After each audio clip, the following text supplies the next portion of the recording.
So yun no, magandang araw sa inyong lahat mga ka-Kuya Dens, at may kakaibang gimmick si Kuya Dens ngayon dahil hindi ako makawala dito sa workstation ko kasi online akong tuturo ngayon, so ito yung aking workstation.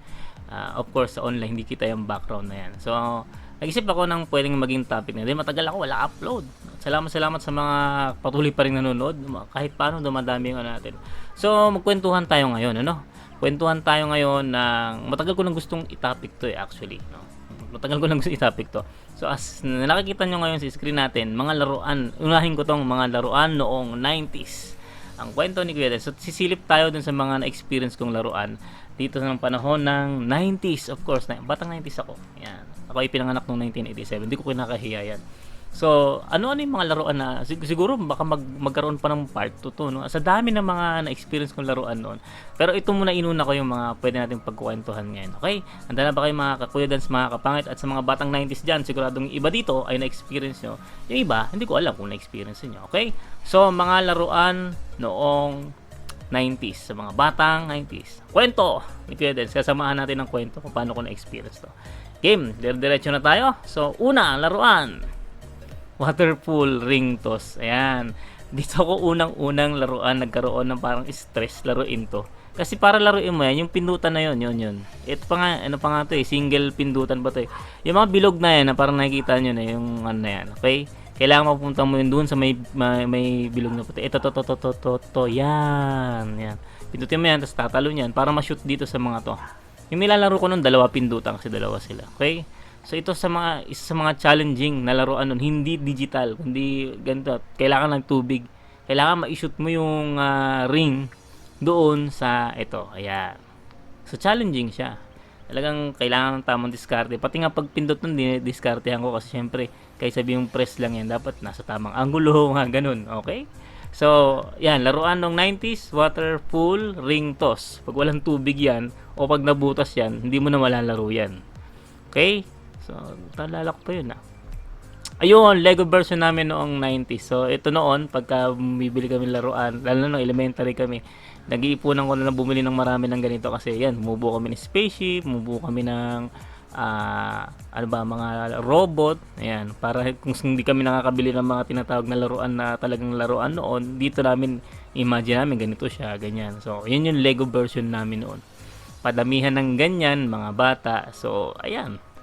Sarap nga sana naipon ko yung ganyan. Siguro kung naipon ko yung ganyan, ang dami-dami Ano na yun, collector's item na yun. Marami sigurong bibili sa akin pagka mahal-mahal. Yan.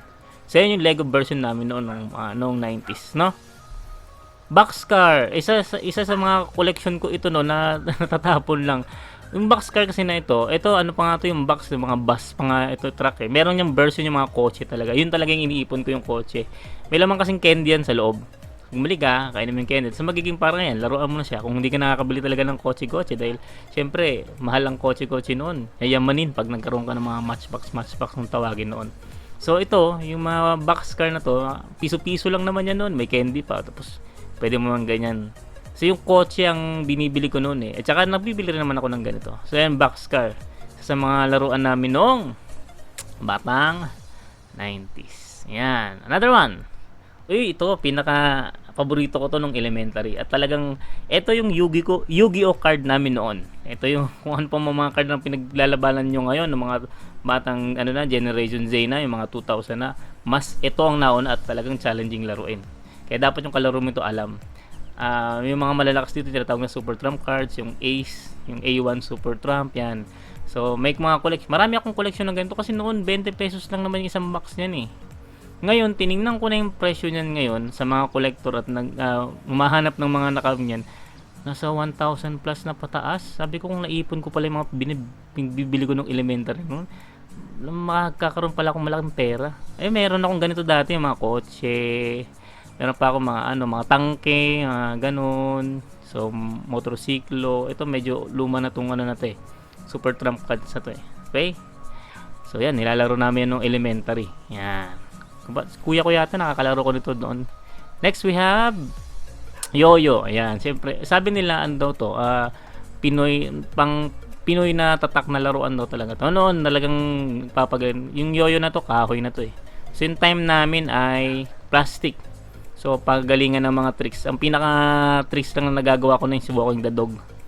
So, wala na yata akong ibang na ano na laro. So yo-yo, yun, naabutan ko pa yung yo-yo na yan. Okay? Next we have text. Ito pinakamalupit noon kasi kapag ka may text ka, yan, tapos marami kang text, pwede kang magnegosyo kasi pwede kang magbenta ng mga text sa mga gusto, no? Yung mga dangkal-dangkal, tapos pag binibilang mo isa, dalawa, tatlo. Pag di ka marunong magbilang ng ganun, di ka makakapaglaro ng maayos ng text. Kaya pag sinabing dalawa siya, ibig sabihin nun limang piraso, ganun. Tapos mostly yung mga text nun, ito kasi parang foreign movies na yan. Mga Filipino movies yung text. At saka weirdo ko noon, hindi ko lang pag bumibili ako ng bagong text sa tindahan, yung nakabalot pa ng plastic, iniipon ko kasi yung buong movies yun eh. Yung buong movies ang kukwento nun eh. Minsan nag-uulit-ulit, yun yung pinanlalaban ko. Minsan bumibili naman ako sa mga kalaro ko, piso, isang dangkal, 2 piso, mga ganito, makikita mo mga medyo luma-luma na, ayan. So lumalaban ako nun. There was a time na nakakaisang box na ako, isang kahon na ako ng mga text. Tapos lumalaban kami ng kuya ko sa mga kalaro namin noon. So yun, napapagalitan kami ng nanay namin. Sabihan kami ng nanay namin, gusto mo pakain ko yung text mo sa dami, Yan. Kaya magaling ka mag-text na magtira. Tapos maganda rin yung pamato mo dapat. Yun yung text. Okay, next. Trumpo, isa pa rin yatang sinasabi ng larong Pinoy. Ang laro namin ng basagan ng trumpo. Ayan. Tapos, siyempre, pagalingan ng tricks. Ang tricks lang nagagawa ko yung papaikot mo sa kamay yung yung trumpo. Yun yung nagagawa ko noon. Tapos, siyempre, yun nga, basagan ng trumpo. Pag tira mo at hindi pa ako yung tumama doon sa kaya baldog kung tawagin, ikaw na ngayon yung taya. Ikaw ngayon yung patatamaan ng lahat ng mga kalaro mo sa trumpo. Kaya trumpo 10 piso ata, hindi ko na ma-recall. So, ganyan yung itsura ng trumpo namin. Next. Uy, ito isa sa mga pinaka high-tech na laruan na nalaro ko nung time ng 90s. Game Boy na unang version, first version ng Game Boy. Parang kumbaga sa cellphone, parang katulad ng ng 3310. So lang siya, monochrome. Okay, pinataanda rin na 4 na battery na AA. So nihiram ko lang yan dati sa kalaro ko. Meron kasi siyang ganun, pinadalan siya ng niya ata, ng mama niya ata galing ibang bansa. Tapos ang ginawa ko pa noon, parang para magka-battery, malaro ko nangutang ako ng battery. Galit na galit yung nanay ko noon, malaman nila. Kasi pinahiram ako ng ganyan eh.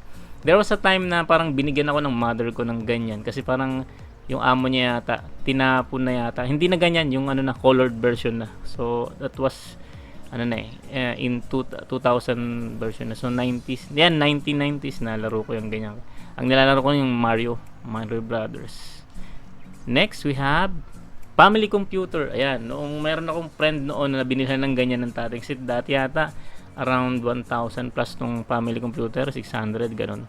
Ayaw kong pinaglalaro ng ganyan ng father ko kasi unang-una nakakasira doon sa pag-aaral yung paglalaro ng Although there was a time na dumating na parang somewhat na nakakapaglaro na ako ng panakaw ng ganyan. Ang nilalaro ko yun ng Super Mario Brothers, Street Fighter, pa ba, yung bumabato ng ng palakol, tas ng itlog, tsaka Contra. Kung natandaan yung Contra, up, down, left, right, BA, select, start. Yun yung kasi yung cheat niya para sa infinite lives. Yan, family computer. Okay? So, yun. Another high-tech, hindi ko alam kung naabutan to ng ibang mga kung gamer ka, naabutan mo yung talagang Game Boy, tapos yung family. Eto, hindi makakalagpas sa ito. 90s din ito kasi ito yung mas advanced na game console sa panahon na yon na available, nakilala ko. Kasi although 2000 may PlayStation, 1990s ito. So lumabas yung tinatawag na Super Nintendo. Nakakapa-arkila lang kami ng kuya ko kasi sa Lower Bigutan noon, parang yan na yata yung tinatayuan ngayon ng ng parang kalimutan ko na. Basta meron nung arkilahan ng VHS at saka Betamax. Sa loob niyan, meron din silang arkilahan ng ganyan 20 pesos sa 30 minutes. Naglalaro kami noon, kuya ko at saka yung kaibigan ko noon ng Ghost Fighter, may Ghost Fighter at saka yung Contra na mas bagong version yan. Tapos sa isang kaibigan ko ato na elementary nagkaroon siya ng ganyan. Ayan yung nabala ko, makikita niyo yung Mario World niyan, nilalaro din namin. So marami naging kasi isa ito sa mga unang laro na nag-feature ng 3D. Bukod sa 2D, nag-feature ito ng 3D, yung Super Nintendo. Ayan, ang gustong-gusto ko talagang nalaro niya doon yung yung tawag ito, Ghost Fighter. Yun. So yun, ayun, yun ang ating mga pinicture na laruan na ng 90s na na-experience ko at may mga kwento ano. Siguro ang tawag to, magpa-part 2 ako nito, yung mga iba pang mga experience kong laruan noong 90s. Kaya salamat, subscribe. Salamat sa panonood. Sa mga bago nanonood sa ating channel, please like our videos, share, and subscribe. At sa mga dati nanonood, salamat. At medyo kahit paano dumadami-dami tayo, ay alam nyo nang gagawin. Like din and share our videos para dumay pa mga Kuya Dens. So this is your Kuya Dens, nagkukwento about sa mga laruan noong mga experience kong laruan noong 90s. Marami pa. Siguro magpa-part 2 pa ako nito. Okay, sa susunod na discussion natin. Kuya Dens! Signing off.